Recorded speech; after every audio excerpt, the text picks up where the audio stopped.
All right, so we're going to kind of step away from the wars and the fighting that's going on, and we're going to talk about some of the kind of internal conflicts between the US and the Soviet Union and kind of the change of guard that's happening in the Soviet Union. So when Joseph Stalin dies in 1953, they need to figure out who the next major leader is. Again, you're going from, Lenin, Stalin, these two humongous leaders in the party. You have to figure out who's going to take the Soviet Union in the correct direction.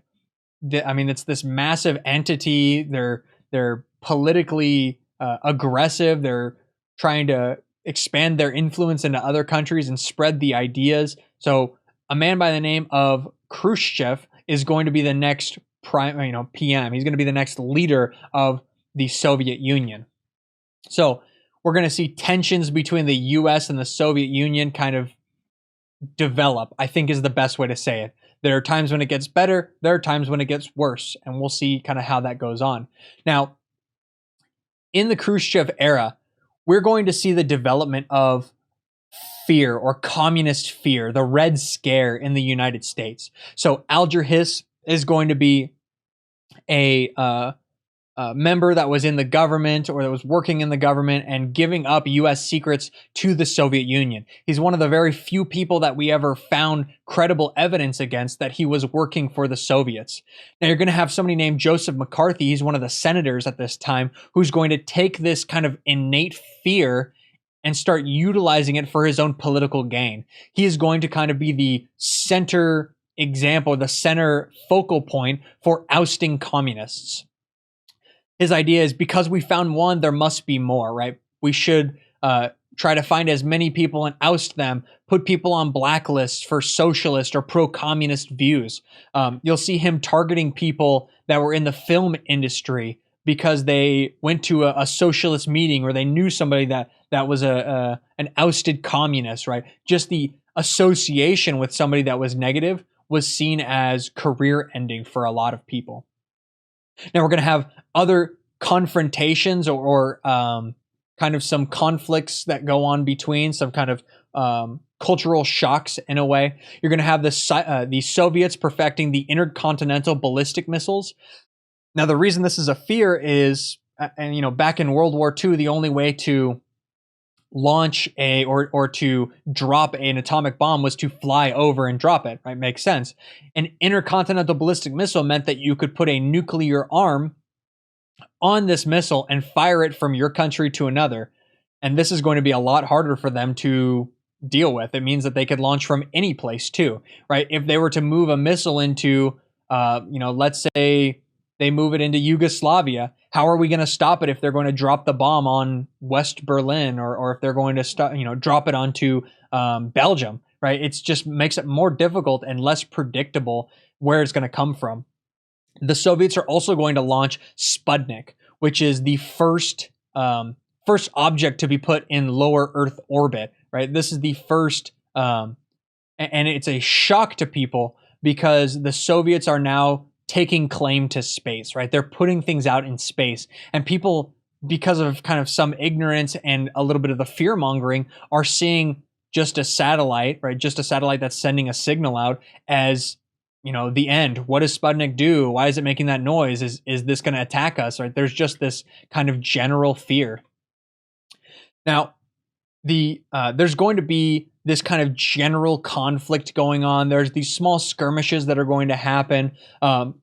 There's this disagreement between the Soviets and the US. There's basically this peace conference that happens in Paris, and the US is talking and they're setting these circumstances to try to kind of mend and put some demands on the Soviets. And Khrushchev at one point gets so frustrated that he takes his shoe and starts banging it on the table and then leaves the conference, right? Takes all of his people with him, and they leave this peace summit that was supposed to bring some unity between the US and Soviet Union. So it's clear that conflict is going to continue. There is no peace, and we're not even close to it. There's also going to be this shooting down of a U-2 spy plane. Basically, we were sending over to try to get pictures of some of their missile launching sites, and the Soviet Union stopped having any of that and started shooting down anything that flew over restricted airspace.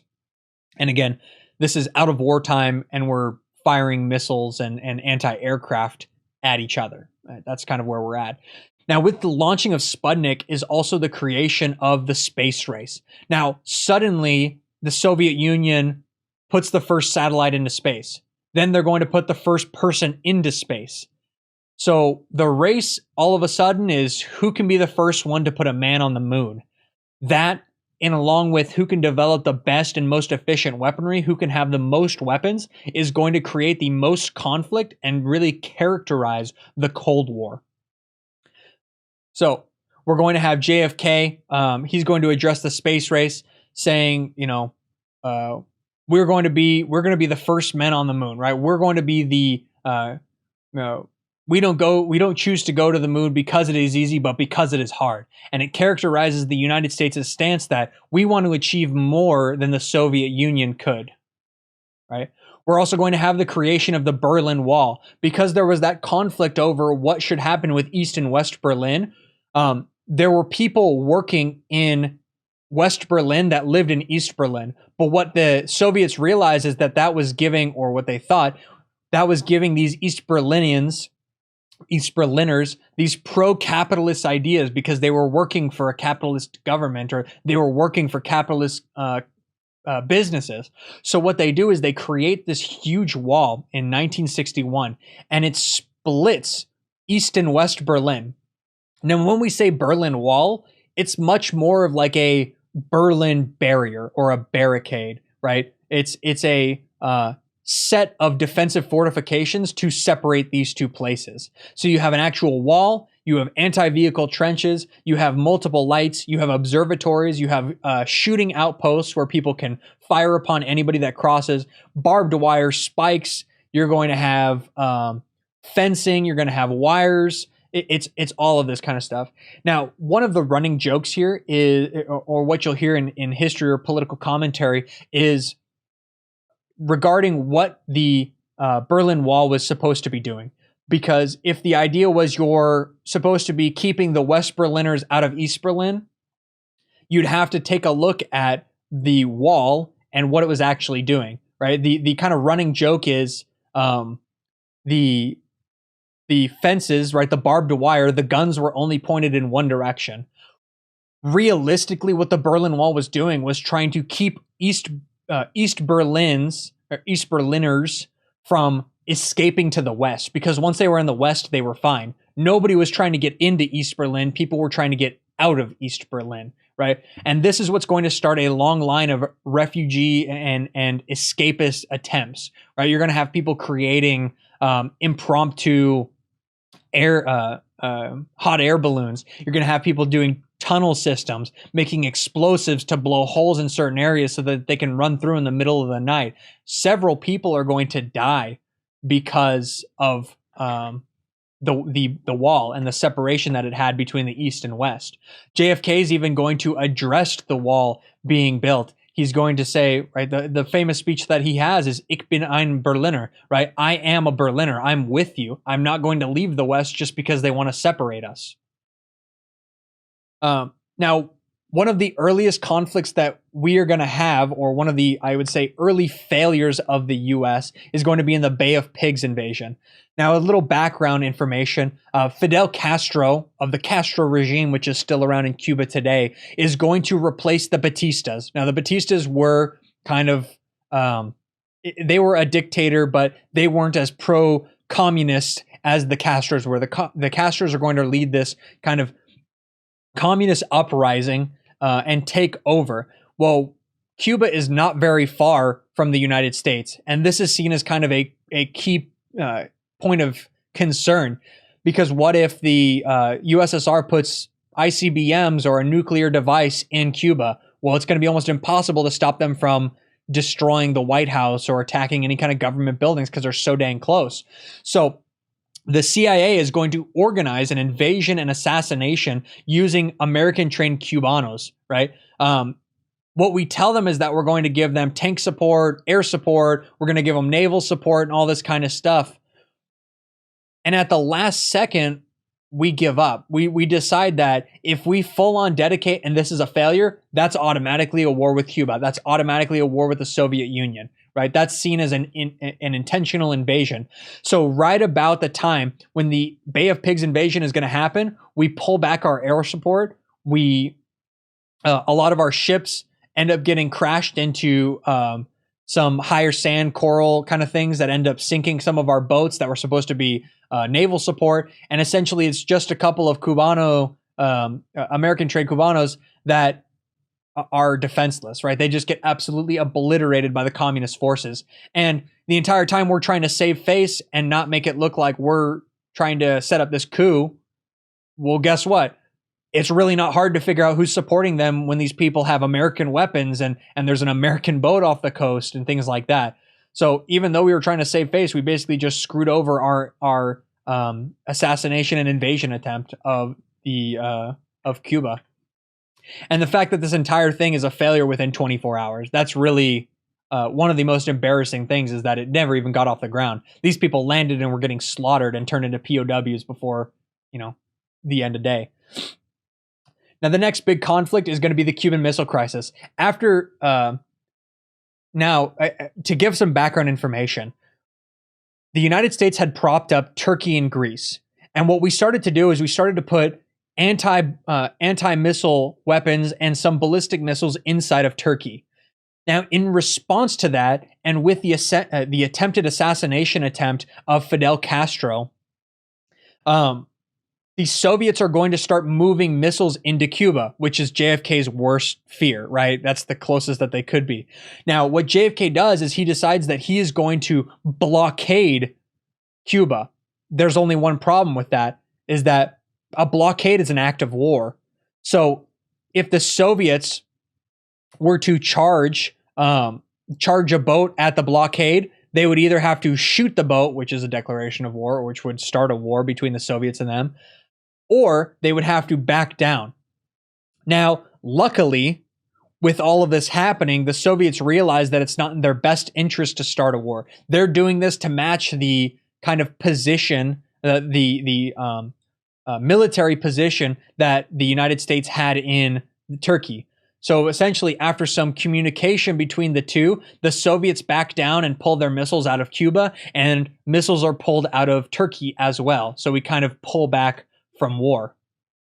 Now, do relations improve? We're going to see a nuclear test ban with the countries that do have nuclear arms, and you're going to see, as the Cold War progresses, there's this nuclear proliferation where people are going to pull back how many they have, how much testing they're doing, right? At some point, the public testing is just to show people how big and how powerful a nuclear weapon you can make, right? It's no longer about seeing if it actually works. And at some point, the number of nuclear arms ends up going over 1,000 per country, right? So the Soviet Union and the United States are going to have well over 1,000 nuclear weapons. How many do you really need at some point? There's also going to be the establishment of the red phone, right? The Moscow-Washington line. This is for both of the leaders to directly communicate with each other. This is to, create more conversation and make it so that your message doesn't get muddled up through foreign ministers and things like that. Now, we're going to see the progressive collapse of the Soviet Union. When we start moving to the late 80s and the 90s, there's going to be this intensifying of conflict. But the Soviet Union is breaking down. Their hold on the satellite countries is waning. The country itself is not doing very well. People are not favorable to the Soviet Union anymore. The Soviet Union, because they're focused so much on military development, they're so behind, right? They're a superpower, but, they're still using cars from like the, 30s and 40s and things like that. They're not developing at the same rate some of these capitalistic countries are. Now, the big conflict and where we're going to see the most development is between Ronald Reagan and Mikhail Gorbachev. And Gorbachev is going to be one of the last leaders in the Soviet Union. There's going to be others that have short terms, like 6 and 3 month terms, but he's the last, what we consider like major leaders at this time. Now, there's a famous speech that Ronald Reagan is going to give, where he's calling for a reunification of Berlin, right? A reunification of East and West Berlin. And at the end of his speech, he says, Mikhail Gorbachev, tear down this wall. Okay, Mr. Gorbachev, tear down this wall. It's a call to reunify the world. It's saying that this divide, this Cold War between East and West is no more, right? Reunify the world, bring everybody into the public sphere, bring them back into the, the community of nations, essentially. So Gorbachev is going to push the Soviet Union in a completely different direction. He's trying to deal with food shortages, production shortages, the fact that they're technologically behind, this idea of absenteeism and alcoholism that's developed. Now, absenteeism is the lack of incentive to work. Now, you have to remember in a communist society that they're not paid wages, right? It's not like you work at McDonald's and you get $7 or $8 an hour. You work, 10 hours a day, 6 days a week, 5 days a week, and you go home and that's it. There is no pay. At some point, the work gets so hard or it's so pointless that you just don't go, because do you not make any money if you don't go? No. The other issue is the rampant alcoholism that's going to develop. Now, one of the things in psychology that they talk about is without incentive, without the treat at the end of hard work, people start to develop coping mechanisms to give them some kind of happiness, right?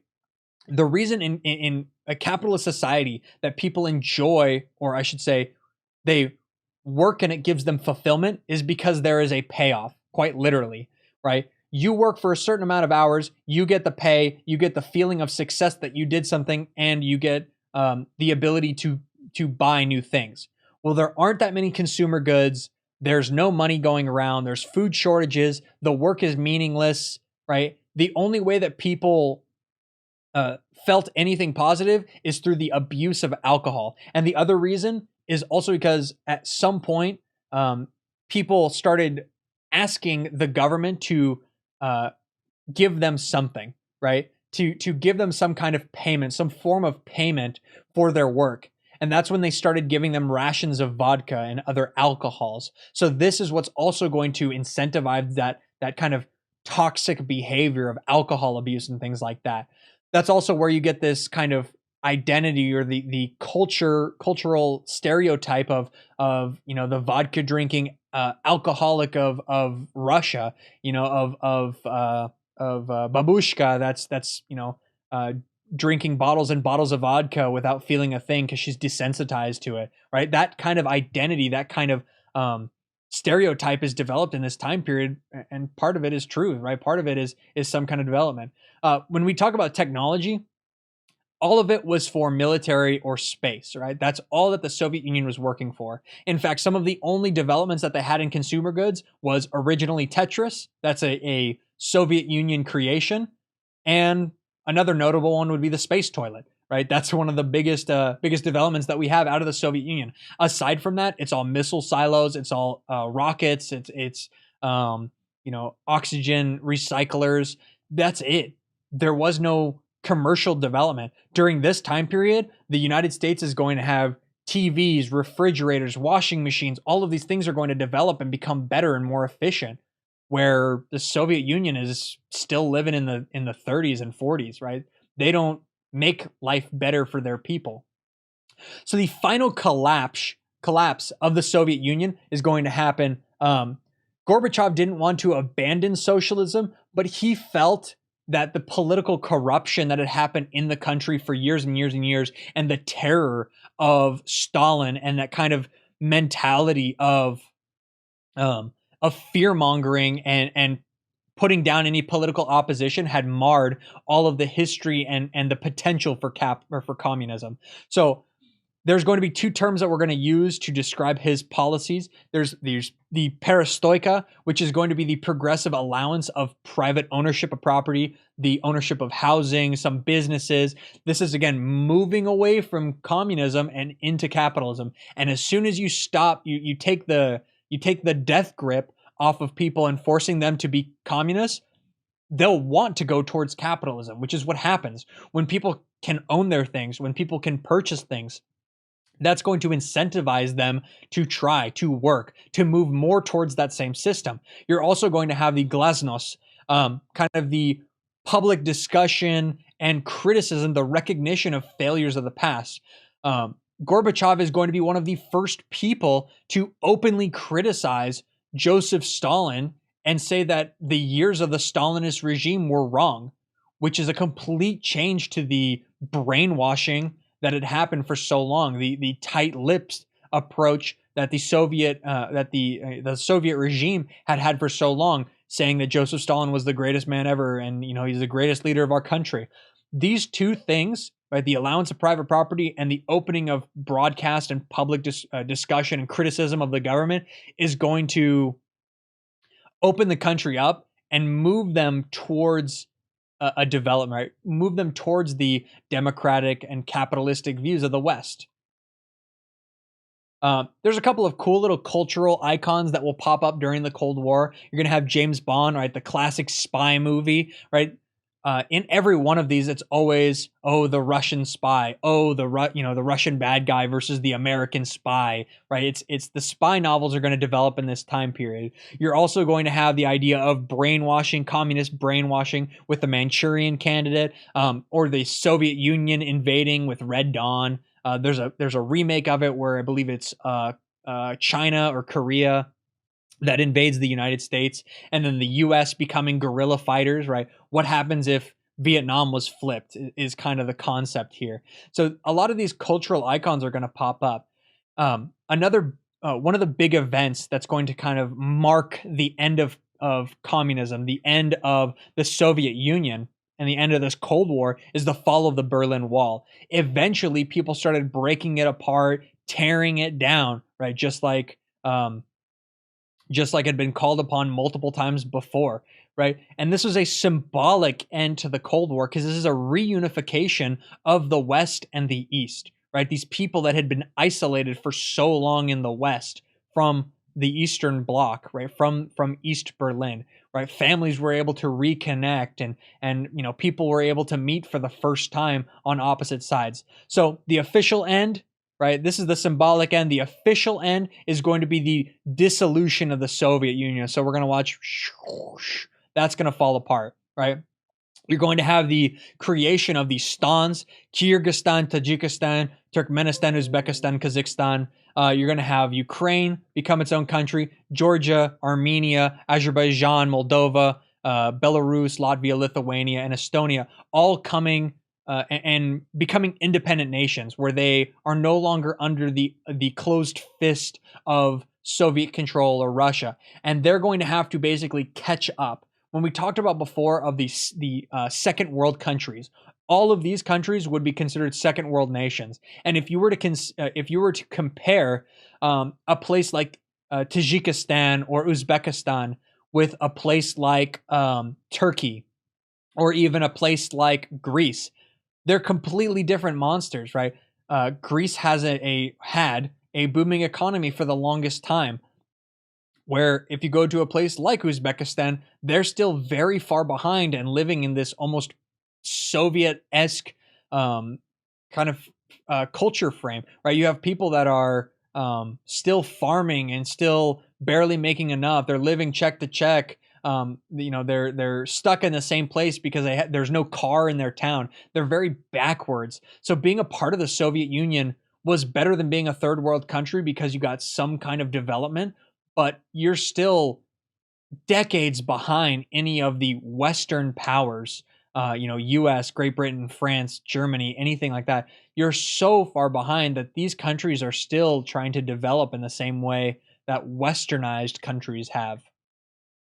Right. There's also going to be the Soviet Union is going to turn into the Russian Federation. Right. That's the big thing. So today it's the Russian Federation rather than just Russia.